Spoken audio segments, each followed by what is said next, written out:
Hello, folks. Welcome back to the channel and welcome back to Below the Line, the interview series where we like to have a chat with the unsung heroes of film and TV, the people who help make the magic of movies but don't usually get a chance to talk about it and talk about their role and their love for movies. We're talking camera department, sound department, locations, editing, runners, poster designers, all of these people who contribute to the massive industry that make the movies that we all love. Today, we're joined by Eugene Strange. He's a locations manager. Recent credits include The Running Man, Hamlet, and The Zone of Interest. Eugene, thanks for joining us. How are you doing today? I'm very good. Thank you for having me. Good, Pleasure to be here. good stuff, good stuff. And where in the world are you? You said you're working on a movie just now. Is it anything you can tell us about, or is it top secret? It is kind of top secret, but I'm in Prague. I can tell you that much. Um, I'm in Prague, and I'm working with a grandmaster. Let's just say that. Ooh, that sounds exciting. Um, yeah, no, it's here. I've been here since full time since Christmas, on and off from October, and you've been involved in it since sort of April last year. So long project, but yeah, weeks away from shooting. Wow, wow. Okay, so that's probably a good segue into kind of giving us an explanation of what a locations manager does, because people who don't know, obviously they'll have an idea because location is in your job title. But in your own words, what do you do? Yeah, so location manager. I always tell my father off for putting the locations pluralizing. Ah. It's a location. Apologies. Yeah, I think I did as well. no worries. Um, my role, our role as a location manager is the person that, or the team and the department that find the locations for a film or a TV show or a commercial uh, through location scouting, usually. So that's going around looking for locations, taking photographs. And then we are involved in the organization of the filming. So once you've found your locations, you're involved in the kind of logistics of how a crew can get to and utilize the location, and so they can achieve their filming dreams through being on location. So if you're not in a studio, you're effectively on location, and so we are in charge of organizing all of that process. Ah, okay. Um, let's dive straight into it then and talk to us about The Running Man. That's one of your most recent credits. Yeah. And a lot of that was filmed in my home city of Glasgow. Talk to me about working on that, working with Edgar. What was that experience like? Oh, it's incredible. I'm lucky enough to have been involved in that film really early in the project. So I was doing calls and Zooms with Edgar and Marcus Rowland, the production designer, um, James and Naira, the producers, and Edgar's brother Oscar's concept artist. And we were discussing how and where to make the movie happen, months and months before we eventually came to Glasgow. So we had some initial, obviously there was a script, and that Edgar and Michael Bacall had written, an adaptation of a Stephen King novel, obviously, and we knew that we needed to be involved or filming in the UK, or at least in part in the UK. Um, and we knew we wanted to sort of lean into sort of brutalist architecture in part, but also modern architecture, and a mix of styles, and all of it to have been set in the US. So at one stage we were looking maybe shooting some in Canada, uh, but majoring in the UK, and then sort of we discovered that actually we could achieve everything that we wanted to with the combination of Glasgow, London, and Bulgaria. So yeah, we would initial processes was just um, looking at different UK cities and different architecture within those cities, and then zoning in on um, where best to sort of, so we weren't going across multiple cities. What were the best ones to use? And Glasgow was brilliant for uh, giving us a variety of architectural styles from, modern straight grid system streets of central Glasgow that were working for a kind of Manhattan-esque downtown. Um, and then it also gave us, 60s concrete brutalist uh, locations, which we were using for the kind of what's called a slum side, the kind of downtown, effectively, of the Running Man, and we also used it to double for Boston from its red sandstone buildings in the West End, and we had major interest in sort of motorway flyovers, of which Yeah. we've got one or two Yeah. in Glasgow. So yeah, Glasgow was basically sort of the reason we were able to do so much in the UK. And what are your memories of the actual shoot in Glasgow? Oh, I mean, we were shooting 2 to 3 locations a day, so it was a crazy schedule. We were moving from place to place, um, and we'd done a little bit of work in London before coming to Glasgow, um, but it was just we shot for about 9 or 10 days in Glasgow, moving around the city, kind of. Uh, we were sort of tackling the weather a little bit, um, It does rain a lot, but yeah. also but also just being right in the heart of the city. Um, we weren't sort of hidden from public view. We were we were literally from Renfrew Street to Bothwell Street, Union Place. We were like under the eyes of the whole city. So you were doing it in plain sight. Um, Exciting is definitely a kind of long lasting memory because it was frenetic. As I say, our schedule, we were doing a lot of locations, um, but also just yeah, exciting to kind of so many different parts of Glasgow that we used for so many different parts of the film, and sort of piecing it together with other locations within the film in London, Yeah. and as it turned out in Bulgaria. But yeah, no, it was an incredible experience. I love shooting in Glasgow. Was there a specific location that stands out to you that kinda, like, stands in your memory? I mean, we what sort of got us hooked on Glasgow originally was I was up before we'd even sort of had the green light for the film. I was kind of up in Glasgow having a walk around. The other thing was the narrow lanes we needed. So we needed like narrow lanes for the high speed car chase, but we also needed you know the best version of a Manhattan street in the UK, and that doesn't exist in London because London's medieval built higgledy piggledy streets, and they're not very straight on the whole.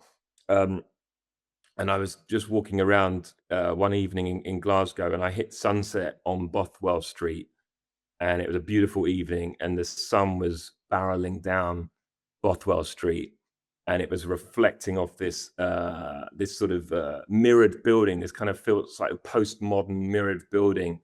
I think On I know where you I think I know the exact location you're talking about, yeah. Yeah, that's what you do. It was just reflecting off that, and it just looked incredible. And I was like sending photos to Edgar and Marcus and James, the producer, and just saying, like, we need to come here. So that hooked us into Glasgow along, and then 20 yards from there is fantastic lanes that you could, shoot 6 blocks from, Douglas Street down to Hope Street, for example, which was one of our scenes when the motorbike is chasing chasing the sedan, and being able to do that, and also the film office, the highways department there, they just enable filming in a way that just makes it really attractive for filmmakers. You mentioned Edgar there, obviously the director, you mentioned the producer as well. This might vary, I assume, from movie to movie, but Who's your main point of contact? Is it usually always the director you're working with? Is it usually always the producer? Is it a combination of both? What's the relationship like there? Um, I mean, the kind of with the Running Man, the main kind of creative relationships are with or were with Marcus Roland, who's the production designer, and Edgar. So I worked closely with both when we were um, trying to work out how to film it. And it was we were calling it sort of retro futurism. So it was set in 2025, but was kind of it had a kind of 80s slant to it.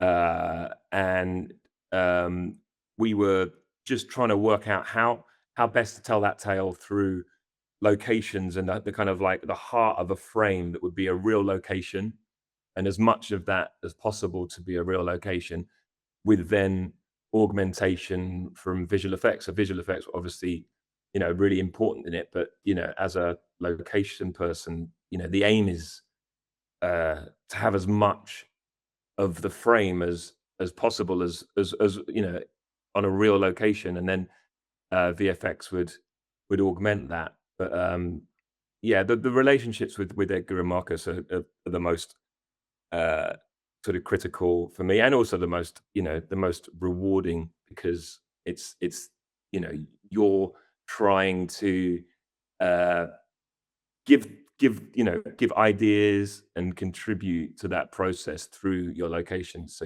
you're trying to come up with great ideas that they relate to, and that sing for them, and that they get excited by. Yeah. You mentioned Edgar there again. I'm going to put you on the spot and embarrass you a little bit. We talked about this briefly before I started recording. Cool. I obviously this interview series is called Below the Line: The Unsung Heroes of Movies. I'd asked Edgar, who were your unsung heroes on The Running Man, and right away he gave me two names. One was the VFX supervisor, I believe, and the other name was yourself in locations. What's it like to hear that from the director after the fact? Like, the movies you've shot it, it's been released, it's been received well. What's it like to hear that after the fact? Oh, I'm proud, and really pleased that he's remembered me and felt that I contributed, because that's the aim of what I do. I love doing what I do, and the part about the job that I love the most is the creative element, and working with the director and the designer and the VFX supervisor, particularly the director, because you're trying to bring their vision to life. So the aim is to please, and to know that you have contributed heavily to a project with your own creative ideas and solutions and suggestions. So yeah, that's the best part about the job. That's why I love doing it, and it's great to hear him, you know, uh, remember me, and to say that, and I loved working with him. Yeah, that sounds good because it was. I think he got the idea of what we're trying to do with the show right away because it's like obviously he promotes the movie. He's a well-known and well-respected, and rightly so, director. The movie stars always get a chance to talk about it, but it's always interesting and endearing in a way to hear directors, producers, and actors give a shout out to their unsung heroes on movies because it's people that that you wouldn't normally hear about. It's people that you wouldn't normally see doing an interview to promote a movie. So that was nice to hear. Right, Yeah. let's take a step back from The Running Man, and I want to chat a little bit about a lesser known movie that you worked on that also featured, I think, Glasgow and other locations in Scotland, and that's Under the Skin. Yes. Uh, a great movie. I don't think a lot of people will have seen it. Um, it's hard to describe, and I won't kind of get into too much spoilery details, but a large chunk of that movie involves Scarlett Johansson driving about in a van, chatting to Yeah. real people in Glasgow and other locations. Talk to me about working on that, and how do you prep for a movie like that location-wise when you're dealing with real people in real streets? Yeah, I mean, just one step back from that, to keep it Glasgow centric. Um, in 20 years this year, 2006, I worked with Jonathan Glazer on a Sony Paint TV commercial that we shot on a sort of semi-derelict stroke semi-inhabited Glasgow housing estate in Tory Glen. And we, we I covered it remember the in filming of that, yeah. paint. We covered it in paint. And so that was the first time I worked with John. And then a couple of years later, got a call from Jim Wilson, his producer, saying, "Oh, have you ever thought of working on a film?" And I'd never worked on a film before. I'd just done commercials. And so I obviously knew John from Sony, and we got on really well, but I'd not done a film. So I met Jim and John, and we this was in 2008. We started making that film in 2011, and it came out in 2013. Wow. So it's a pretty long journey. And so we spent a lot of time going up and down to Scotland with Chris Oddy as well, the production designer. And eventually, by 2011, it had quite a few different iterations of cast and emphasis on character. But by 2011, Laura Scarlett's character was the main character, and it was her story. And so I spent a summer, looking for locations. Originally, uh, the end of the movie was set in a place that John had described as Eden. It was this beautiful loch side place, heavenly spot by water that she was going to get attacked in. And I was spent a summer driving around the Highlands looking for, the most idyllic place for her to be resting by water, which was a beautiful way to spend the summer. And one night I came back from uh, my scouting to an email from John and Chris. That's title of the email was Eden, and it was a email from them just to tell me that we're no longer looking for this heavenly idyll, but in fact we are now going for a forest, and we're going for a kind of big industrial scale, proper forestation, expanse of forest that this would take place in, and which was quite a jump, but in conjunction with this sort of incredible sort of end sequence, obviously all of the journey to that part of the movie mainly took place in Glasgow. So we were, uh, and I remember actually even before we started. So two things that really stand out was like John said to me, um, "I wanna see you on the screen." And luckily for the audience, he didn't mean me. He meant work. And the second thing he said to me was when we were talking about like the key scenes in the movie, like the nightclub scene and her walking through central Glasgow. He was like, "So we're not gonna film the regular nightclub scene that has loads of extras dancing out of time in the background badly. We're gonna do it for real." As well as all of this um, driving and on the street stuff, which is, initial reactions like, how are we going to do that? Like with even in 2011, Scarlett was, Yeah. big movie star and very recognizable. And so, once you'd kind of digested that and then worked out how are we going to do that? So we were basically speaking to locations. So like the Shed nightclub in Southside was a big one for us. And Buchanan Galleries, like Buchanan Galleries, as the busiest shopping center in Glasgow.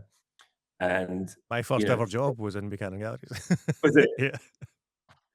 Friday night and Saturday night at the Shed nightclub in the South Side, busy nightclub. Um, and so and that we were going to do it for real. So you know, the process was obviously secrecy with the club owners, and they were great for upholding that. Um, and we had 2 to 3 guys that were effectively our cameramen or camera operators. They were all guys in in that particular element. It's probably slightly older than the regular clientele of the Shed nightclub, with hidden cameras. One was in a bag, another was sort of like, surreptitiously held, and we did 2 nights of filming at the Shed, you know, in full throng of a, busy Friday and Saturday night with hundreds of people around us, playing out this scene where, her and the actor Paul were in the middle of the dance floor and just desperately trying not to get spotted. And we pretty much managed to get through 2 nights of just, you know, playing these scenes, then going into a back room to sort of reset and to, let the club carry on, but sort of maybe die down. You know, I think by the end of the second night, people were occasionally sort of just, double taking a Scarlett. Scarlett, That's Scarlett Johansson. yeah, I mean, she had a wig on, so she was, a dark wig was a brilliant bit of, Yeah. was a brilliant disguise, along with, a kind of very, very, you know, unglamorous uh, costume, really, just regular sort of top and tight snow wash jeans from memory. Um, and so we managed to pretty much get through that unscathed. And a similar process at Buchanan Galleries when she's coming down the escalator at the start of the film, and getting buy-in from the management of the um, shopping center, and then getting them to make sure that they wouldn't let the cat out of the bag. Yeah. And then again, just sort of positioned cameras. Again, the backpack was always a popular camera hide. I think we have even had like a bin or something, maybe for one of the positions, and just a collective effort from both the production and the locations of secrecy. And you know, film crews in normal circumstances are so visible. There's Yeah. hundreds of people, there's 50 people, there's equipment, there's people in yellow jackets, there's people that are, shouting at members of the public to mind out of the way. Um, is the normal on location filming. That's certainly what we were doing, on the Running Man. Everything boarded off and, controlled environment. And the Under the Skin was the total opposite of that. So you were just reacting with members of the public, hoping that you wouldn't get spotted. Yeah. And then, you know, for the driving elements, again, absolutely crazy. Scarlett driving on the wrong side of the road in a white van with, you know, John and, uh, AD, camera, um, uh, in a very, very small team in the back of the van, uh, with 8 or 9, fixed hidden cameras within the van, within the cockpit of the van, so to speak, while she drove through throngs of people coming out of Celtic Park after, 4:45, end of the match, through, driving through Greenock at night. We were driving West End. We even, I think there's a football thing we drove.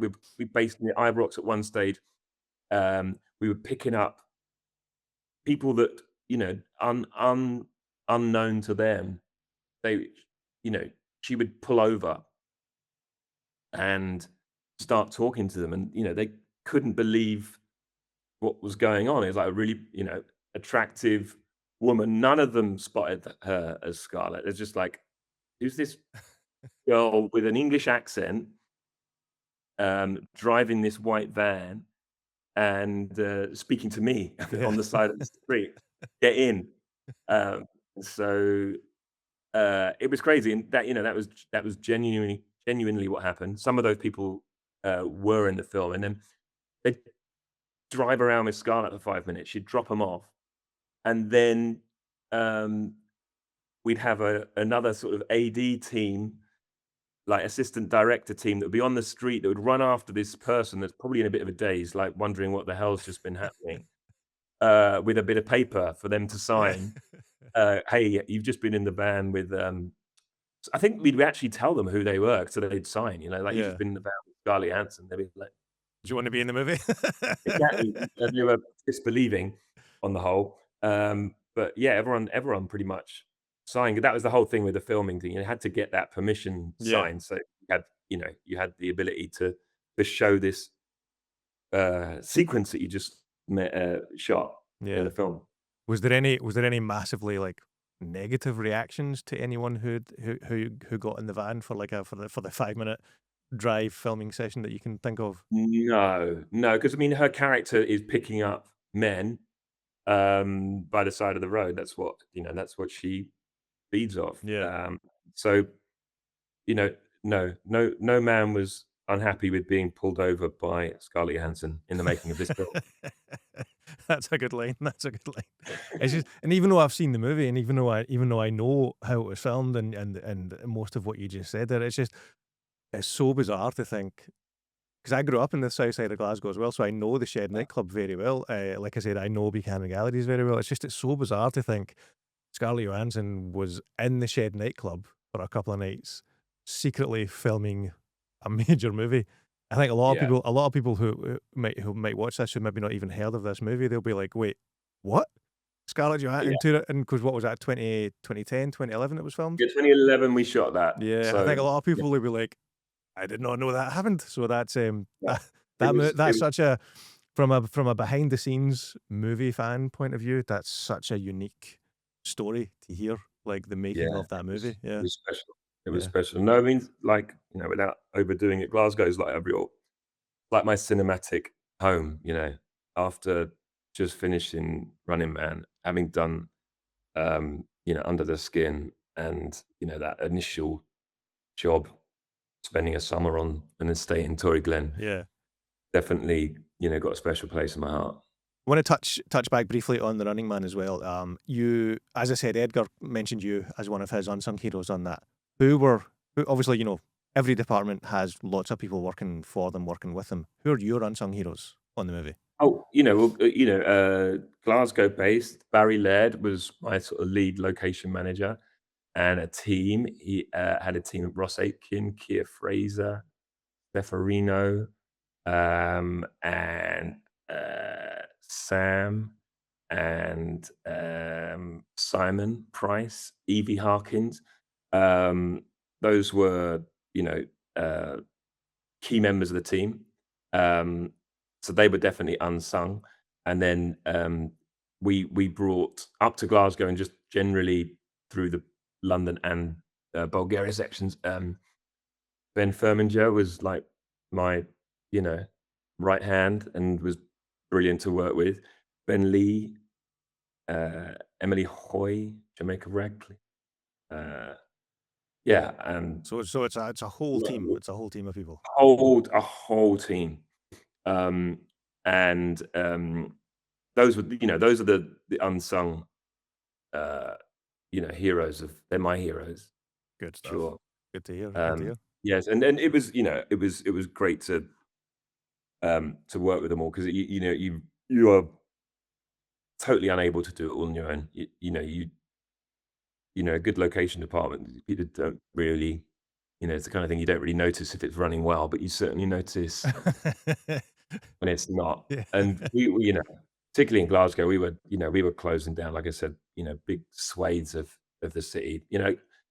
Glasgow Film Office, um, Jennifer, and Chris McCairns is definitely from Glasgow Highways.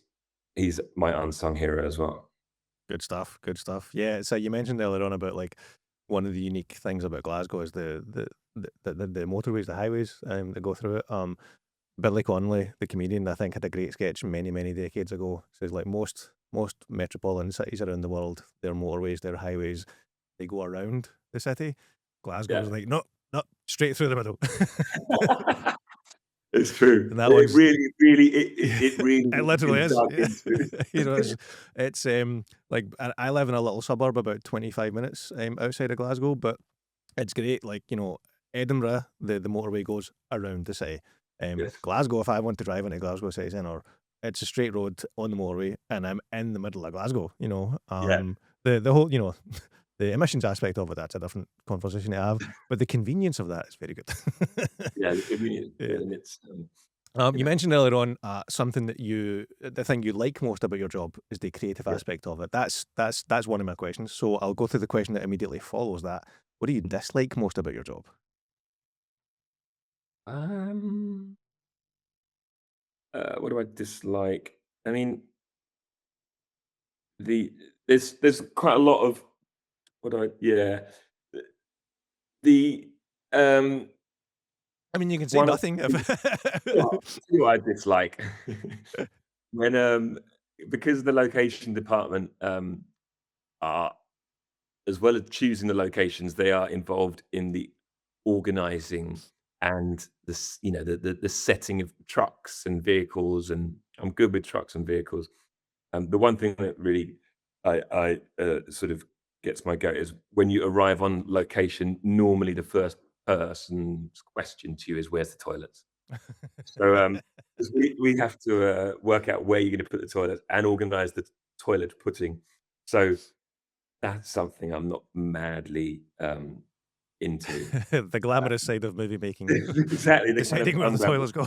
Yeah, exactly. You think someone's walking up to you, you think they're gonna ask you, they think they're gonna say to you, "Oh, what a great location this is." Like, "Sorry, mate, where's the toilet?" Well, you know, you gotta go, you gotta go. Exactly. No. um, Biggest misconception about your job? Uh, I mean, misconception from in yeah, like, misconception from people within the, um I guess within the industry, either that you choose the locations in terms of it's your decision. Obviously, you find locations but it's not your decision. So that's probably a bit of a misconception. And certainly when people are complaining about where a location is, um, they also think you're always trying to find a location close to your house. Which is not right. That's a big misconception. Um, Make the job easier for but you. obviously, sometimes a lesser travel from your home at 4 in the morning to a location that just so happens to be 10 minutes down the road is preferable to an hour and a half down the road. But, no, you don't choose where the locations that you end up at. So that's kind of a misconception. You don't choose the locations choose you. Absolutely, and you just try and provide the best and most appropriate locations for the vision. Right, let's say I've only got a couple more questions, Eugene. I don't want to take Cool. up too much of No your worries, man. time. We're going to play a little game here I like to call IMDb Quickfire. I've randomly picked out about half a dozen of your credits on IMDb. I'm going to quickfire them to you, and then just the first thing that comes to your mind, one word answer, one quick story that you can think of. First thing that comes to your mind, just blurt it out.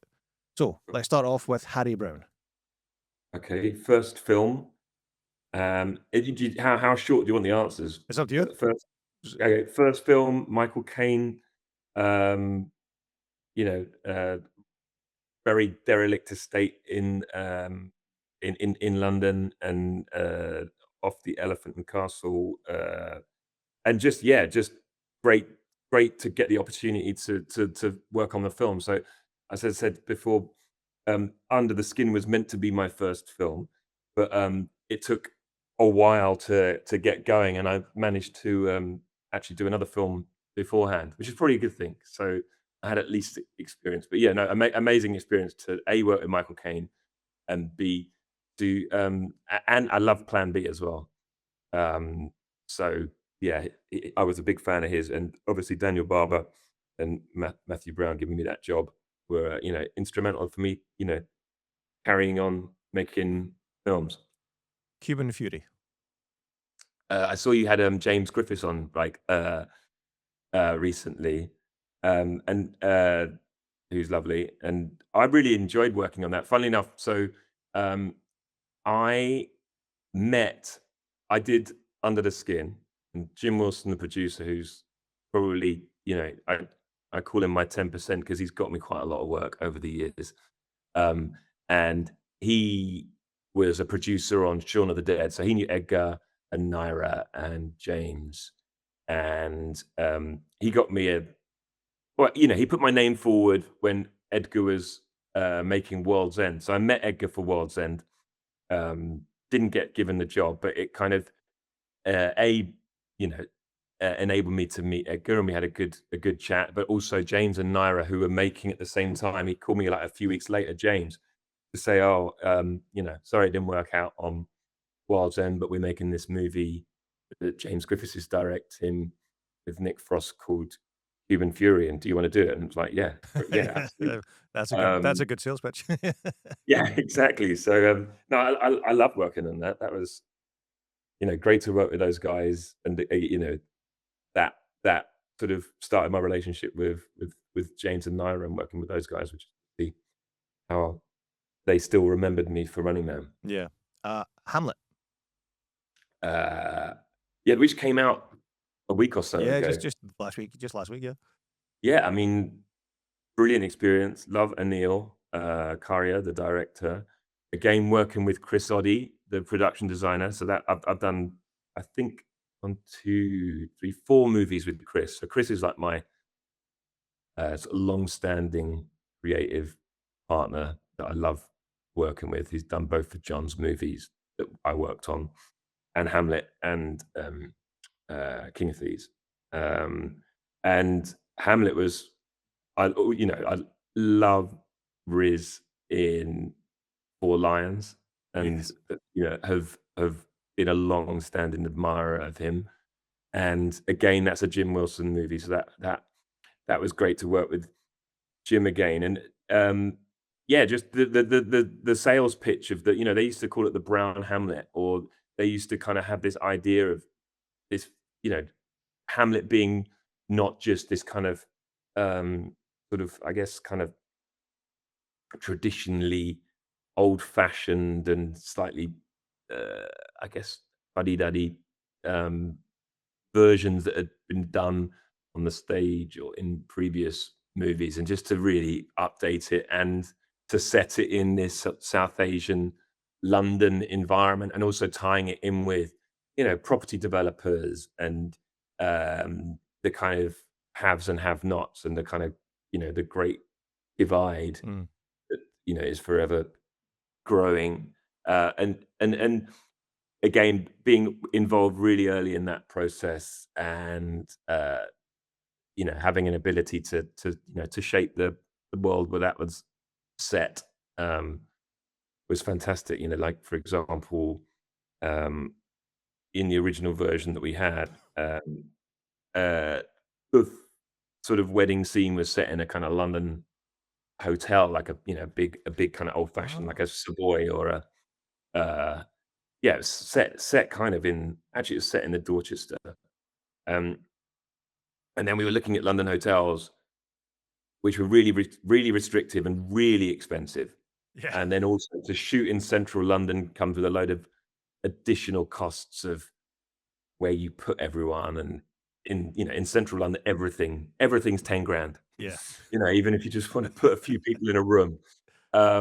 So, uh, you know, I came up with a different idea for that, and this was this kind of crazy Asian wedding venue off the North Cirque. The North Cirque is a bit like the M8 that runs through Glasgow. Yeah, It's a yeah, yeah. real, arterial route around, and so coming up with that idea, and sort of setting that wedding scene there, literally on the motorway that runs around the central northern part of London. Um, and just working with those guys, and again being really involved in that process was fantastic. From Shakespeare to Shakespeare. Macbeth. Yeah, I mean, again, um, I loved working with Justin. Kurzweil, the director, and Fiona Crombie, who I'm working with now, actually. Um, so she's just done Hamnet, Yeah. uh, but we did Macbeth together, and yeah, I mean, a a great experience. So this was like that was 2000. What was that? 2014, I think it was. That we were making that 13, 14, um, and um, leaning into we if money was no object, we would have gone and shot in Scotland, obviously, um, for and gone up to the Highlands, and we did do um, a week or so in sort of on Sky, um, but just for financial um, sort of and budgetary constraints that we had on a relatively low budget movie, we um, ended up filming on a military training zone in Surrey, um, uh, which has a kind of really unusual topographic uh, heathland, and uh, which is it's quite unusual. So it was this heathland that was a big expanse and also had a bowl, so you could create in visual effects. You could add to the background Scottish Right. mountains, um, in the background, really not easily, but it was a visual effects straightforward blend of compositing, you know, the Coolins or Yeah, yeah, yeah. Scottish Highlands into the background, um, where the owner designed this incredible sort of medieval village that we put up in the middle of this military base in Surrey. So yeah, no, just I love kind of working on projects where you're just finding solutions for achieving your story, even if it's not exactly how you'd originally imagined it. Yeah. So yeah, that was a fantastic experience as well. And lastly, zone of interest. Ah, again, uh, I went to Auschwitz with John and Chris and Jim in 2018. um, really, really early on in the project, and then in 2019 we started working and scouting and working out how we were going to make the film, and then we were kind of leaning into shooting in 2020, and then we eventually, because of COVID, ended up shooting in 2021. So it was again a really long pre-production process and research process, but that really, actually, in the end, really helped the making of that movie, because it gave us lots of time to kind of come up with the best idea. And there was many different versions of how we would create that house, obviously. So we were at one stage looking at the real house. The real house um, was literally on the gates of Auschwitz, an entrance to Oh, Auschwitz. yeah.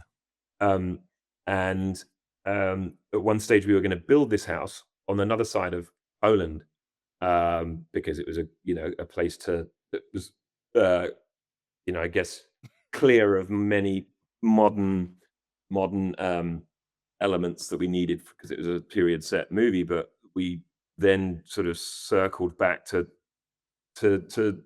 the heart of the film, which is the zone of interest, and that being a area around Auschwitz. And we had seen but discounted a rundown, uh, abandoned house, 50 meters or so from the original house down the road, similar architectural style, um, but also backed on to the camp, but just in a slightly different aspect. And so, we approached the owners and managed to get them to allow us to use the house. And Chris had just designed this, because the garden is such a critical Yeah, yeah.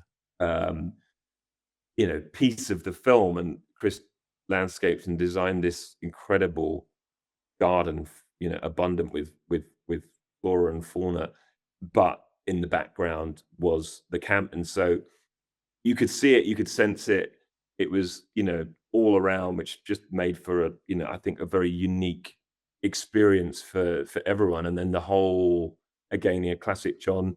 We were stood once in the actually in the original house that we were at one stage maybe thinking about using, but it had restrictions and people living there.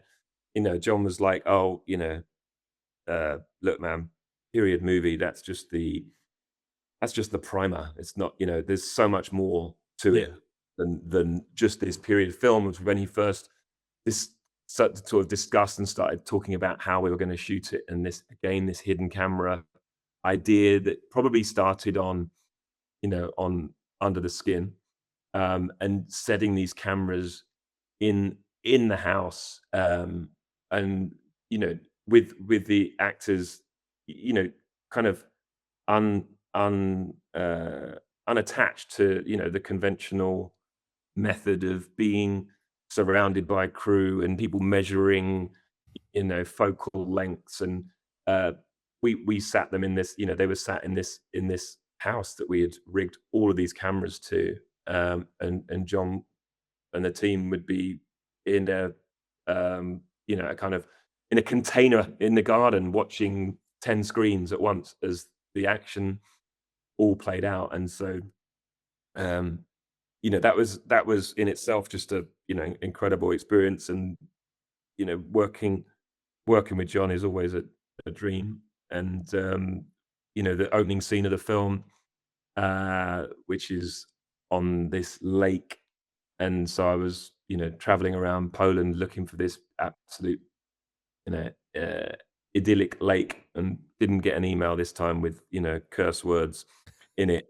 And I just remember finding this lake, knowing it was fantastic, sending him and Chris and Jim like video or photo, within a few days, then coming back to the lake and him standing in the position that I'd taken a photo in, envisaging how he would shoot this scene. And then, months later, camera in that very position, opening scene of the film, tying it all together. But that's an example of what I do, and, relationships with the directors and how critical locations are to, the aim of a location guy, lady, is from a scouting perspective, is to find the angle, or find the frame that you hope that the DP and the director are gonna, you know, choose or use something very close to. That's my aim anyway.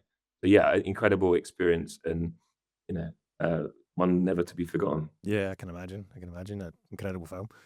Right, let's wrap things up. The question I like to always end on, Eugene, is to talk about physical media. Big fans of physical media at the channel. I'm curious, Mm. always, anyone's kind of memories of and current relationship with physical media, but specifically, obviously, people who work in film and TV.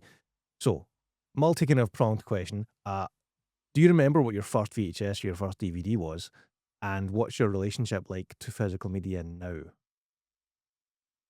Um, First, yeah, I mean, I think one of the first films that I saw on a VHS was Blade Runner. I'm pretty sure of that when we got our first video recorder in, I don't know, what would that been, 80, 81, 82, something like that, maybe. I think that's probably my first. Right.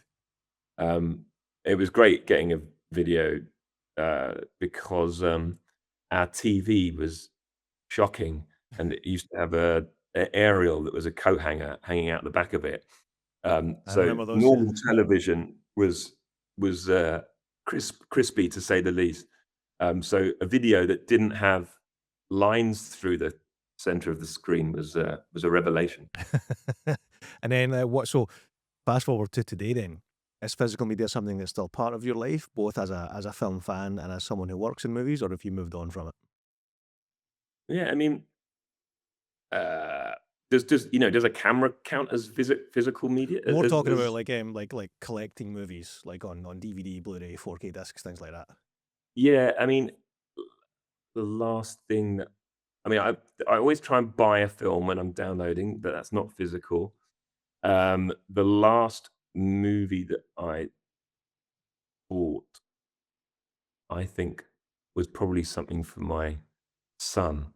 There's probably a kind of Tintin collection of DVDs, um, which were these, yeah, Canadian version of Tintin with Captain Haddock's Scottish accent, being from a kind of French Canadian, like it's a terrible Oh, accent, I'm Captain gonna I'm Haddock. gonna fall down a rabbit hole on YouTube searching that later on. You need to check that out. You Yeah, need to check that out. But yeah, I guess that's the and yeah, I guess for the last thing that I can right. remember. You're obviously a fanatic, and what's your um, sort of most recent Oh, physical media? I mean, if we're counting music, most recent physical media pickup would have been the Batman vinyl soundtrack. Oh, right, wow. um, I would say most recent. Oh, in fact, I've got one right here. See, you've opened the can of worms here now. And then most recent, I'll need to quickly unwrap it from the bubble wrap. This would be the the recent 4K release of Dogma. Oh, wow. So look, I'm a huge physical. I mean, this is me. I'm showing you two things here. What you can't see underneath me is a big plastic tub of 4K discs and Blu-rays like that's like 4 months worth of purchases that I've still to actually go through and take the pictures and do all of that nerdy stuff. Wow. And Oh, that's then and cool. then they'll go in the living room where my long-suffering good lady has just given up and accepted that our living room doubles up as a movie library. So you can't see that, but there's easily 1,500, maybe even close to 2,000 movies, like literally just next door in the living room. So yeah, but those are the two most recent ones that are literally sitting in the office beside me just now that I need to still do the nerdy thing of like, oh, open it up, here's the pictures, here's how it looks, all that jazz. So yeah, Amazing, right? big fan of physical media, and that Yeah, no, I probably mean, I'm a big record collector. I'm not a record collector, but I've got lots of records at home, vinyl. yeah. So that's probably the thing that I'm sort of most. What's your most recent vinyl purchase then? Oh, it would have been. Uh, uh, uh, you know, I reckon less of a purchase and more of a kind of recycling of all of the some old jungle records I used to Oh, um, okay. have that were at my mum's that were sort of unearthed. So I was big into jungle in sort of early 90s. So it'd have been Right. Jungle on uh, vinyl from the 90s in 2026. That's like a niche within a niche. it's a very I once left all of my jungle. I still never forgive myself. I traveled to Sydney in Australia once when I was like 19 or 20 with my jungle collection, hoping that I might get some work as a DJ, which I never did. I managed to leave all of my finest jungle records in Sydney, and I've never Oh, ever no. forgiven myself. And I know that the guy that I left them at his apartment, he chucked them in the bin. Yeah. I remember when I started upgrading from VHS to DVD. I remember like just I think half of them went to a charity shop, but I think a lot of the charity shops were just like we can't take these, they won't sell, so just take them to the dump. And fast forward 30 years later, and VHS are like are like a retro collectible now, and I'm like, oh man, I got rid of a huge VHS collection because I was upgrading to DVD. But then when I upgraded from DVD to Blu-ray, I still kept the DVDs, and likewise from Blu-ray to 4K, like they're all part of the one collection now. But yeah, I do regret binning hundreds and hundreds of VHS Yeah, tapes that was, because there's a bit of a there's a bit of a retro kind of like resurgence for VHS just now. Not that I'm fully on board with that because I do like. I don't want to say would I say I'm a quality snob? Yeah, probably a bit of a quality snob. Like I do like talking about like the 4K disc here. Like I love what, even though it's that itself, I think collecting physical media is niche these days. But then like seeking out like the new 4K release because it's a new transfer and they've restored it and cleaned it up and it looks great. That's like the niche within the niche within the niche. But that's the kind of shit that I just nerd out on big time because I do like, as much as I can appreciate the nostalgia of like an old orange like stretched to VHS image, like there's nothing better than a crisp 4K image that is like a true representation of what the movie is. That sounds pure wanky. I'll probably cut that, but there you go. What is it about, a 4K disc, presumably? Yeah. What is it about that that is different from a download or a Oh, stream? mate, how much time have you got? But no, well, uh, you know, um, quality of image, Yeah, number one, yeah. but and also just, like, I get the physicalness of it, but yeah, go on. Yeah, Tell me. so there's two aspects to it, like owning the physical copy, the tangible physical copy of the movie. The artwork, the booklets that you'll get with special editions, things like that. Yeah, On the disc itself, you'll get all the special features you don't get with the streaming, like the director's commentaries, yeah, deleted scenes, making of, all of that stuff. yeah, So all of that is like one of the reasons why I still love collecting physical media. In terms of in terms of visual quality, a 4K disc versus like streaming, if you don't even have to have the most fanciest of setups at home. At standard 4K TV with a standard 4K Blu-ray disc, you are going to experience better quality than a download or than a stream. right, Um, the colors are truer, the bitrate is much higher, so you're not getting any blocking. Things like, I mean, this is you've opened, Pandora's box here. Things like I'm gonna call out Prime Video because they're a nightmare for this. Prime Video use an adaptive bitrate. So when you first start the movie, it takes a few minutes for it to settle on, oh, your internet connection is X, therefore we're going to feed you a bitrate of Y, but we're still settling on what that bitrate is. So the first few minutes the quality is going to be like DVD style quality, and then eventually right, it'll settle to HD or maybe 4K, but still 4K streaming quality, which is nowhere near as good as 4K disc quality, just because the whole concept of how streaming works is they're trying to give you the best possible image at the lowest possible bit rate so that they can feed it out to as many people as possible so that your internet connection can handle it. That's how yeah, those algorithms work. And there's nothing nothing wrong with that. That's how they're entirely designed. Whereas a 4K disc is technically not a constant bit rate, but you're not limited by your internet connection or the provider's internet connection or the provider's algorithm, things like that. That's a do you super have to, nerdy explanation, no, but I mean, but do you permit streaming in your Oh, house? absolutely. Like as much as I'm saying I've got thousands of discs in the library, I still happily pay for Netflix, Prime, Disney Plus. Yeah, yeah, I'm still on a free trial for Apple TV as well. So I'm not against streaming, yeah, but I'm against the kind of tribalism of either or. yeah, And yeah, yeah, no, definitely. Good for you. the thing that bothers me most about streaming is you're at the mercy of licenses. Like Netflix will say leaving Netflix in the next 10 days, and then it lists off all the movies that are leaving. You don't you don't own the movie if you're watching it on Netflix.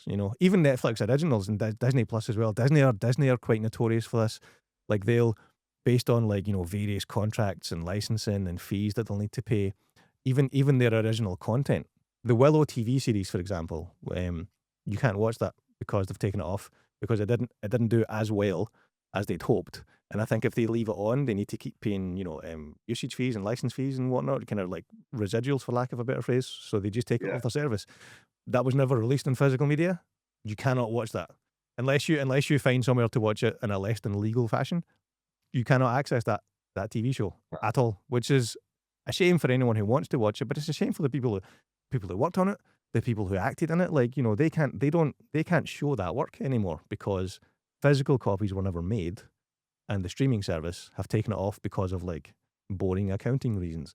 Like the yeah, Batgirl movie that was also filmed in Glasgow, yes, cancelled because of an accounting thing, because of the merger, which is mental, mental. Like yeah. I said, you've opened Pandora's box there, so But yeah, that's that. So the short answer is, 4K discs are better than streaming.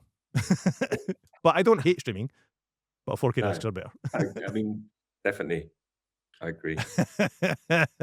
Eugene, mate, well, that seems like a random but interesting way to wrap up the chat. Definitely um, relevant. thank you so Thank you. much for having a chat with me. As I My said, it was great to hear Edgar's own unsung heroes on the Running Man, yourself being one of them. So that was really nice of him to give you a shout out specifically, but not only that, B, put us in touch with each other so that we could have this chat. So thank you very much, and I look forward to seeing what you do next. Lovely, man. Thanks, Edgar. And lovely to talk to you. And Likewise. hope to stay in touch. Nice one, man. Excellent. Take care.